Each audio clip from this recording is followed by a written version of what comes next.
Bonjour. Aujourd'hui, on va décortiquer un sujet qui est vraiment au cœur de notre quotidien, la façon dont on parle à nos machines.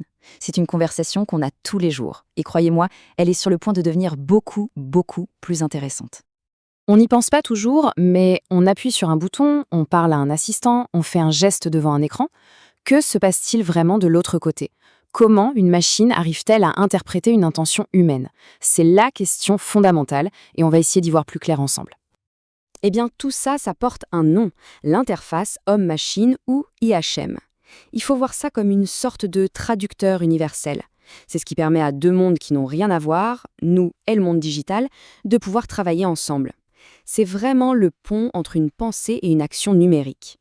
Bon, alors, plongeons dans le vif du sujet. Avant même de rêver au futur, c'est super important de bien comprendre comment cette conversation fonctionne maintenant, avec les outils qu'on a tous les jours entre les mains.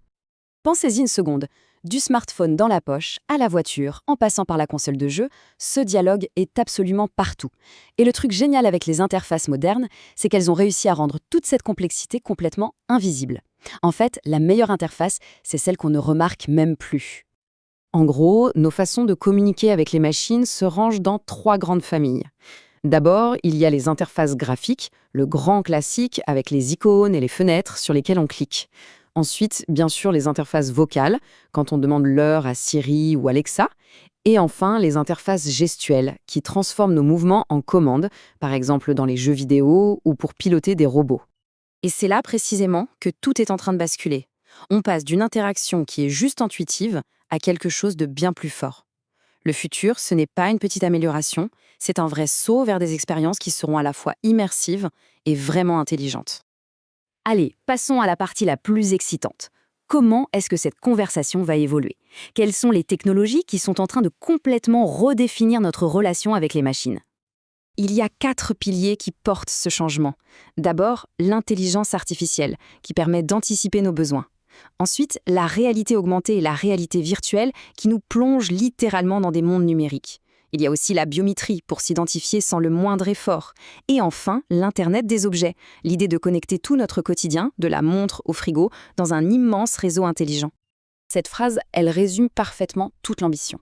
Le but ultime, c'est de faire tomber la barrière de l'interface, que la technologie comprenne l'intention humaine de manière si naturelle qu'on n'y pense même plus. Et concrètement, ça va ressembler à quoi? Eh bien, imaginez des maisons qui s'adaptent à nos habitudes, des voitures qui anticipent le trafic pour nous, ou un suivi de notre santé en temps réel grâce à des capteurs. Ce n'est plus de la science-fiction, hein. C'est vraiment la promesse d'un dialogue beaucoup plus fluide et proactif avec notre environnement. Mais attention, cette évolution hyper rapide, elle ne se fait pas sans poser de vraies questions. Le progrès, c'est une chose, mais la responsabilité, c'en est une autre. Il y a des défis majeurs à relever pour que ce futur soit une bonne nouvelle pour tout le monde. Le premier défi, et il est énorme, c'est la sécurité. C'est simple, plus nos vies sont connectées, plus nos données personnelles sont vulnérables. Donc, protéger la vie privée et sécuriser tous ces systèmes, c'est la priorité numéro 1. C'est non négociable. Ensuite, l'accessibilité. Une technologie qui n'est pas pensée pour tout le monde, c'est une technologie incomplète. Point. Il est absolument impératif de concevoir ces nouvelles interfaces pour qu'elles soient utilisables par tous, sans exception, y compris les personnes en situation de handicap. L'inclusion, ce n'est pas une option. Et enfin, il y a la question de l'éthique. Quand on a des systèmes intelligents qui peuvent prendre des décisions de manière autonome, ça soulève des questions très complexes. Comment s'assurer qu'ils sont justes, qu'ils ne sont pas biaisés?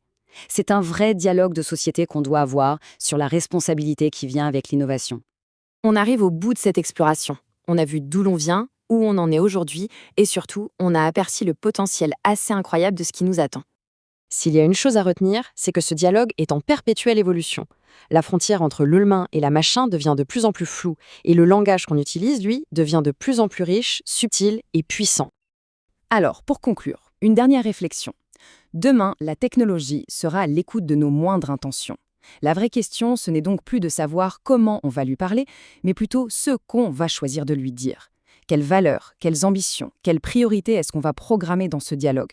La conversation, elle, ne fait que commencer.